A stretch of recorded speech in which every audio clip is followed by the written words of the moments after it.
नमस्कार, मैं हूं जयश्री नागदा और आप देख रहे हैं सीबीसी न्यूज राजस्थान। पाकिस्तान से भारत पहुंची सीमा हैदर की घटना लगातार भारत में सुर्खियां बटोर रही थी। ठीक इसी के बाद अंजू का पाकिस्तान पहुंचना और अंजू के पाकिस्तान में मौजूदगी की खबर पाकिस्तानी मीडिया के जरिए लीक करवाना कहीं ना कहीं शक जरूर पैदा करता है। संदेह इस बात को लेकर कहीं ये सब कुछ एक प्लान के तहत किया गया है। इस प्लान के पीछे कहीं ना कहीं पाकिस्तानी खुफिया एजेंसी आईएसआई का दिमाग तो नहीं है। इसके पीछे वो 5 बातें हैं जो शक पैदा करती हैं। पहला तथ्य ये है कि अंजू की दोस्ती नसरुल्लाह से सोशल मीडिया के जरिए साल 2019 से थी। खबर के मुताबिक अंजू साल 2022 में पाकिस्तान जाने के लिए वीजा का चक्कर लगा रही थी, लेकिन जैसे ही भारत में सीमा की खबरें सुर्खियां बनती हैं, अंजू को 21 जुलाई को ही पाकिस्तान एम्बेसी वीजा दे देती है और अंजू पाकिस्तान पहुंच जाती है।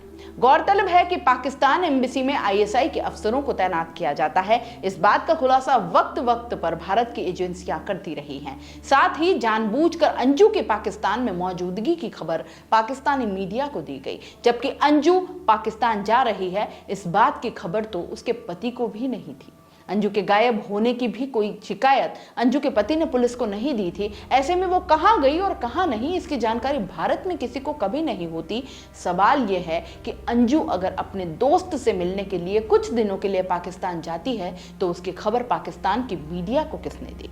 अंजू की पाकिस्तान में मौजूदगी को पुख्ता करने के लिए अंजू का वीडियो जारी करवाया गया, जिसमें अंजू बकायदा पाकिस्तान में अपनी मौजूदगी को पुख्ता करती दिखाई दी है और कहती है कि दोस्त से मिलने पाकिस्तान आई है और वो यहां रुकेगी नहीं, बल्कि जल्द वो पाकिस्तान से भारत लौट आएगी। अहम बात यह भी है कि जिस तरह सीमा भारत आती है, हिंदू धर्म अपनाकर सिंदूर लगाती है, पूजा पाठ करने लगती है, उसका वीडियो वायरल होता है। ठीक उसी तरह से अंजू का भी धर्म परिवर्तन की बातें सामने आ रही है। हालांकि सीबीसी न्यूज इसकी पुष्टि नहीं करता।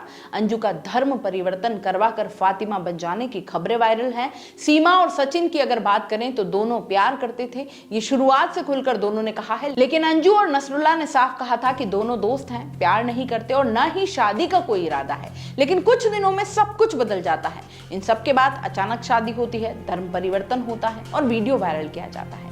जिस तरह सीमा और सचिन की वीडियो वायरल हुई थी, ठीक वैसे ही अंजू का निकाहनामा वायरल किया गया, जिसमें अंजू से जुड़ी तमाम जानकारियां दी गई।